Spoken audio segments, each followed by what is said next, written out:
Boye malamu pe ba meilleur vœu na bino Congo Kinshasa Congo Brazzaville bipa nyonso bozwi bakoya kolanda Mag FM na autoroute ya ba actualité totombeli bino boye malamu pe ba nouvelle année ba bonne année na bino c'est-à-dire pour na 2024 oyo tofongola magazine na biso ya mokwalelo na bansango pona koyebisa na bino ete ministre ya média Patrick Muyaya a démontaki ba information ezali ko circuler pona o etali ko yamba ba immigrants palestiniens na kati ya sol congolaise alobaki yango na nzela ya compte na yo Twitter tolanda ba détail na commentaire oyo.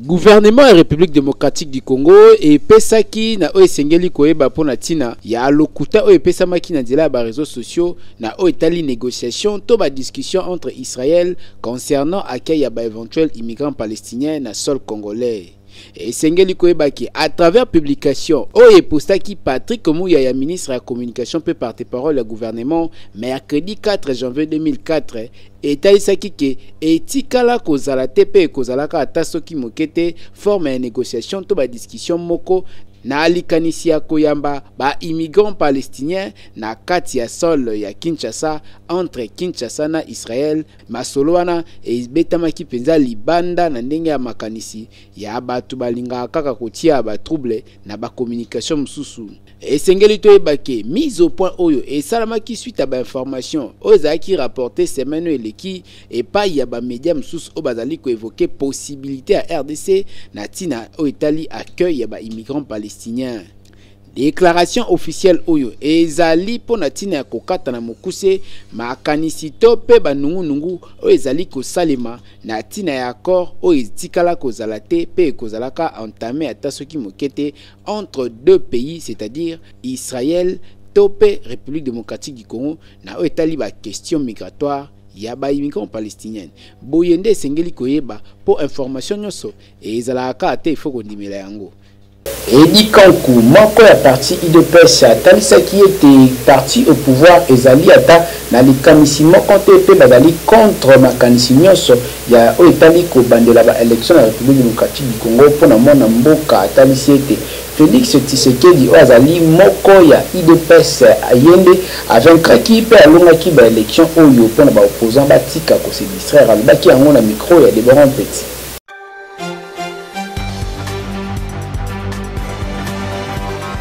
Solo moni mutu azoya ke annulation ya ba résultat ya élection soit to bandela élection ndenge basangani bango nyonso to bato wana babanda ko s'attendre na makambo susu babanda ko zela ke tokende transition pe transition babanda ko luka eza transition sans Tshisekedi c'est-à-dire baluka babomaye po bazwa mutu na bango ba ko imposer biso sous étranger na kati ya mboka oyo donc ekotika la kosimba te pe ko sala mati biso toke na mapona na biso eleki malamu eleki na kimia ezali première élection na mboka oyo lisa se beta te mutu azoka te mutu azwi problème te makambo nyonso eleki malamu donc toza na problème ya makambo wana te o babandela élection nini déjà élection déjà tosalaki eselekaki sécurité ezali malamu toyebi makambo eleki na mboka oyo ba brassage mixage oyo esalama na kati armée ekotiaki armée na biso na mwa mobulu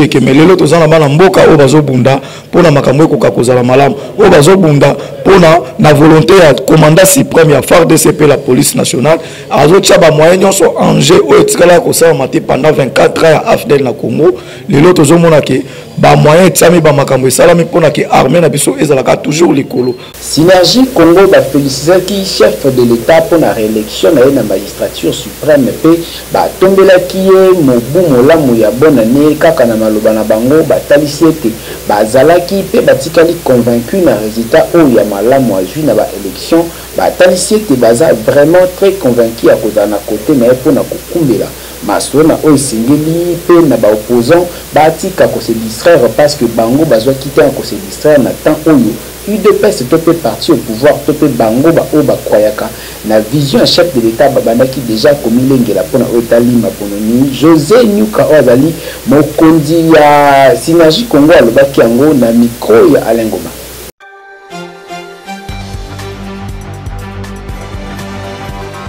Ya liboso na opesa na ba vœu na ba congolais surtout meilleur vœu na bango Tosi ici moule eleki, to koti moule asika na réélection ya chef de l'État, na kimia nyon surtout, et loko to banaye ko bundela pona ba Congolais yango wana. Et loko to banaye ko bunda pona chef de l'État, azwa second mandat nae parce que azana makambu ya kosala ebele. Déjà apesa ki belon, apesa ki ba signaux très positif, to monaki yango, siko ekomi tango ya to matérialisé et longo naye ba promesse o apesa ki biso. Ba projet au photo réalisé au à la kakina biso longonya na yo mokonzi ya mboka po osala ki biso confiance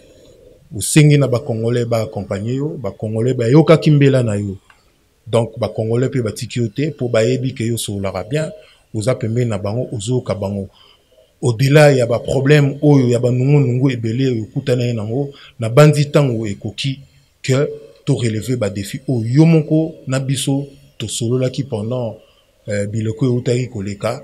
ngongango yango yo biso ba membre ya synergie na ba congolais nyonso tozo zela opesa biso go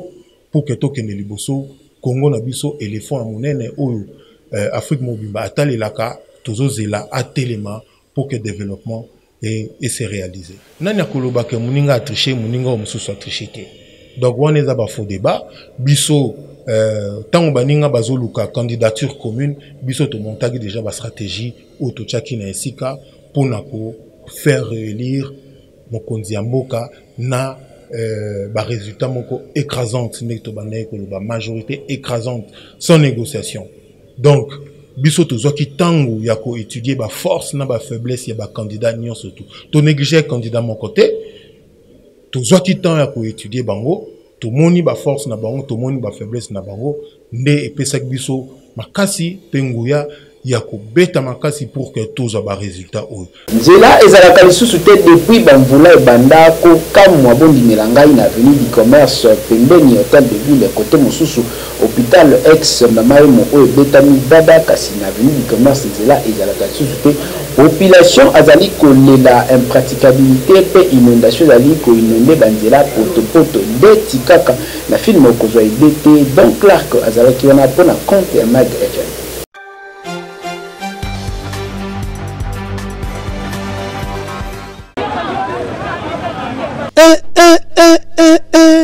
Soki na ebisi bino borondima te kasi fo na ebisa bino yango oyo bozali komona ezali nango avenir ya kitoko oyo tomesa kokende kosomba biloko ba boutique etondi avenir yango ba magasin koloba te avenir oyo tobengaka avenir du commerce ezali kuna na centre ville na commune ya Gombe kasi situation avenir oyo bozali komona na asir bino moko bozali kondima te ke ezali avenir du commerce soki opusani pembeni na mupanzi nango boye hôtel de ville ezawana e bongo bijou ya centre hospitalier universitaire Renaissance oyo président de la République Fachi Betomo Kantombolo a pesi cadeau na bakinwa nyonso kasi niveau ba autorité mususu bazali ko beta yango karapo ndenge tomonele eta ya mama yemu awa tebiki hôtel de ville aza pembeni awa seke gouverneur de la ville Gentilingo Bilambaka pe vice naye Jekoko Mulumba sûrement bazo au courant na délabrement avancé oyo avenue du commerce ezanango awa na ville ya munene et surtout bourgmestre ya Gombe pe azali épargné te pour avenue du commerce ezali na commune na ye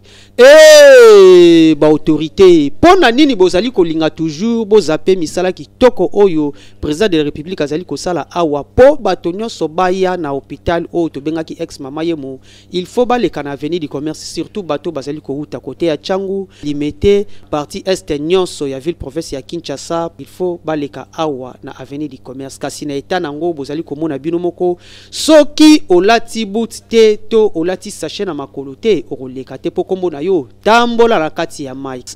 ba autorité ya ville province ya Kinshasa pona nini bozali kosala ba kinwa boye na ba endroit ya boye ezamwa pasi ba congolais bandimelaka bino na ba promesse na bino boyaka nango onga na kosala boye onga na kobongisa boye po avenue du commerce ezalaka nango déjà bien kasi bino bokoti olebo batela bien nango le contraire bobebisi yango lisusu makasi e bongo babisiko eza ya kobeba est-ce que borobongisa yango bakinya bazonyo kwama ba autorité botala likambo ya commerce match eza mabe makasi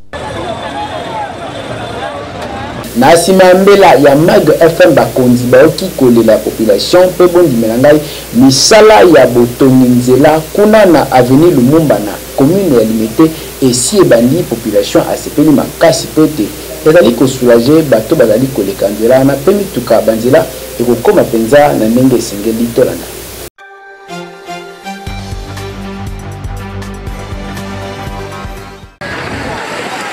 ezalaka nde boye ntango population azalaka na esengo abimi na nzela mpe azali komona eke eloko oyo ezalaka kotungisa bango baautorité bazali kozwa solution na yango ndenge mikolo eleki awa bomonaki togangaki biso na FM awa mpe tobelelaki kasi cette fois-ci baautorité bayoki Avenue Lumumba kuna na commune ya Limete précisément na quartier Mombele toyebisaki bino eke avenue wana ezali avenue stratégique oyo baautorité bakoki koutilize yango po avenue wana tangu batu bazali kouta kote ya bakitambo oleba kendo baluka na mulai kasi bakoleka mbala moko na avenue wana bakobima Limete ti bakei kote ya ba aéroport kasi niveau avenue wana ezalaki ya kobeba population azalaki na kanda pe kutu population aboya koloba jour miko ya mag ekendaki koleka bakote wana kasi bota lelo population alobi na esengo na misala oyo ba autorité bazali kosela bayango boyoka tozana esengo ya makasi tozaki moyete sokumbule beti ba mama ko beba soka lati bia zokende église omoni moto ekwe bilamba nyonso poli tolela makasi tolela trop vraiment pour na présent na biso c'est la biso zela o to souffrir makasi na Mombele na zela o ba moto ebebi ba moto ba tozo ko na ba mai ba nini merci ko ça va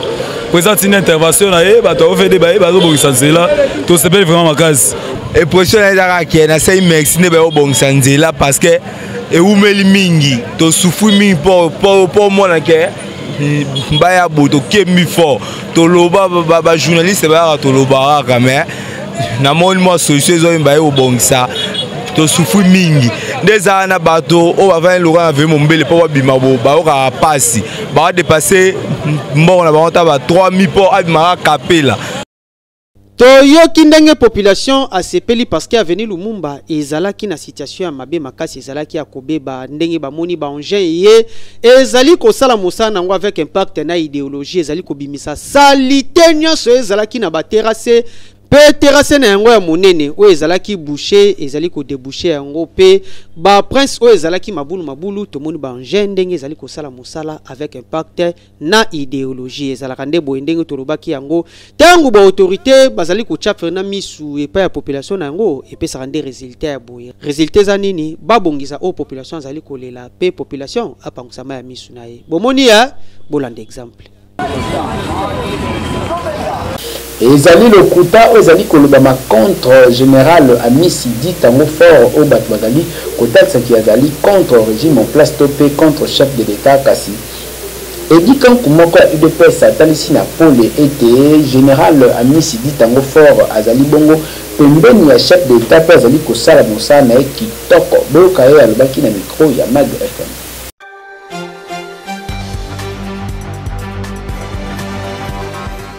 nakoki koloba ke ba oyo balobi makambo wana baza bayini ya Congo nde bazoloba makambo wana ke général Amisi azo préparer coup d'état nakotuna bango motuna ngai pe est-ce que un inspecteur wa simbaka papier wa alandelaka nombre ya bato alandelaka nombre ya biloko alandelaka nombre ya basoldat azosala mosala ezomona na miso ya bato nde boteli likunya wana lelo bato nyonso bakomi kako Amisi coup d'état Amisi azo préparer boy Amisi azosala boy bayini ya Congo bamoni loyauté na ye ina mboka pe liboso ya chef de l'état nde bazo combattre général Amisi donc na ye ko démentir information wana o balobaki ko ba encercler ndako ya Amisi et pas ba garde républicain il faut ba kangaya azo préparer coup d'état ezali lokuta munene na Limete na kinga bwa kuna bondimela ngai na avenue Ndano bwa tonde comme moyen de transport pour inondation ezali ko déranger population pe ba nzela déjà ezali sous-souté maiti na loquette ko joie ibete bondimela ngai kuna moyen de transport na bango ezala kande bwa tout landa.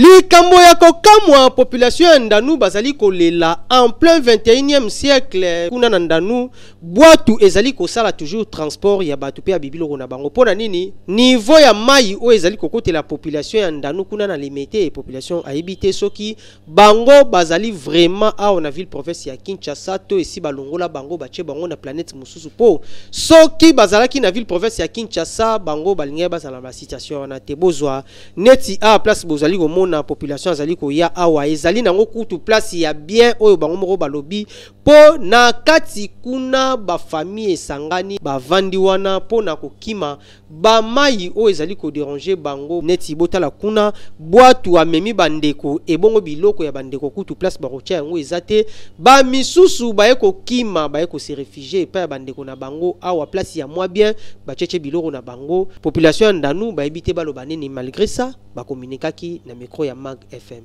tuzana pasi awa na ndanu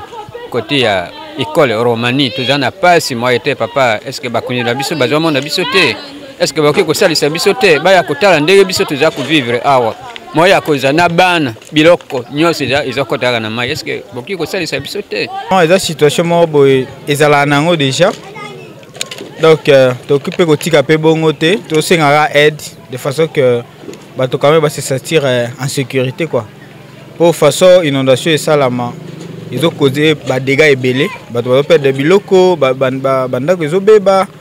donc eza malamu te quoi pour na ba autorité bato oyo balingi bazwa ba gouverner mboka na biso batalilaka population ba besoin ya population basalila bango pour besoin penza ya ndano ezaka ba kosala banzila mai ba carnivore pour mai likaka nango tima ya njili comme ça eko sécuriser banda kwa bato.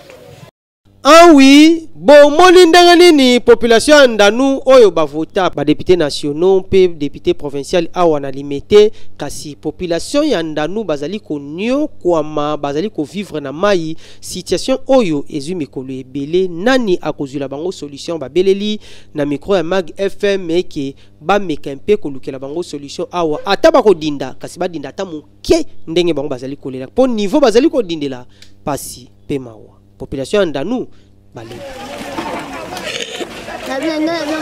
Message, il y a félicitations adressées par le chef de l'État réélu de la République démocratique du Congo, son Excellence M. Félix Antoine Tshisekedi Tshilombo. Na occasion, il y a élection nabino historique na magistrature suprême na l'aube ya nouvelle année, confession religieuse Liloba ya Nzambe à travers le monde entier, et ça heureuse ya ko adressé par nabino ba vive pe ba chaleureuse félicitations na oyo etali réélection na bino na magistrature suprême pe ezali ko assurer bino présence na ye pembeni na bino pour la amélioration de la condition de vie de la population congolaise conformément à la vision de la bino ezali ko talisa. Pour la tina na yango azali ko souhaiter bino plein succès na accomplissement ya nouveau mandat na bino na bénéfice ya grandeur ya République démocratique du Congo. Nzambe Tata tout puissant a accompagné bino na ba initiative pe na makanisa bino nyonso bokosala durant mandat na bino ya nouvelle réélection fait à Kinshasa pour la confession religieuse Konde Paul Dominique fondateur et chef spirituel représentant légal ya église Lidoba.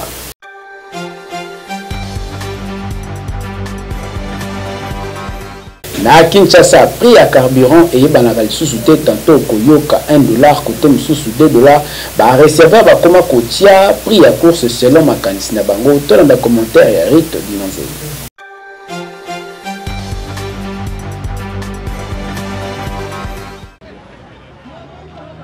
Bana kini bamesana tongo nyonso kobima kasi mikolo yo ekomeli bango yombe po epa ya embouteillage epa ipe transport ekomi mutu na prix na ye okoka kuna mille mususu kuna baobelela 200 to 150 soki oza nango te na poche okomata mutuka te bongo soki pe okoti na mutuka ngo poko mapai ozali kokende okotela misu olembi po mama na embouteillage na banzela nyonso likambango ezolekela bakinoa bamsusu balobi letande esengeli atia loboko po bakinoa bazonyokwama mususu alobi soki transport eza komata eza faute na bango te po bango bazotalela pe wenze esengeli kofuta ndaku kolukela pe bana mwa sumbidi kwanga kaka na cadre wana nde bazomatisa transport 150 wana ezali koloba ke 1500 francs 200 elingi koloba 2000 francs atako population ezokolela kasi ba chauffeur na ba receveur balobi bango pe bana na bango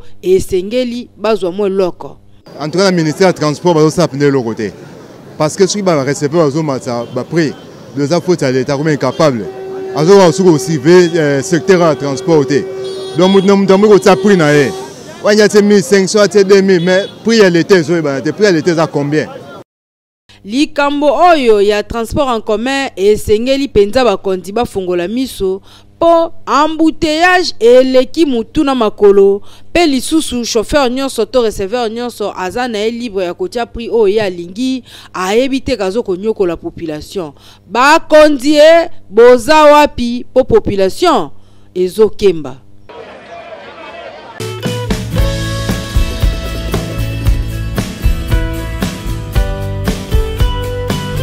Tokoki kokabala boete sans que totombela e bambotama la mouya botama kilelo crée d'ongolo de la part ya Lionel Ngolo topesio bambotama et la mouba joyeux anniversaire boyeba ke e kobeba kuna isika ya zali na part ya FM télévision tabamo bimba pe kwa 500 francs de kotinda pona kolia pe ko fêter mbotama ya crée d'ongolo totombelio ba joyeux anniversaire de la part ya Lionel Ngolo Smith. Katoba Bakissa, bonne année, et le promoteur Bakissela, l'arbre géant planté auprès d'un courant d'eau et pas opprimé, peu oppressé, Pemelaka, maître Billy Malou à Cléophas, que bonne année, Bissika, aux alliés depuis Angola. Raphaël Mwanza, Mobali à Paola, Papa na Raphaëla, Pesibino, Bambote, bonne année, Nabino, Bakissela, les sous les facilitateurs des dossiers, na Pesibongo, les grands chimistes peintres Doris Meti.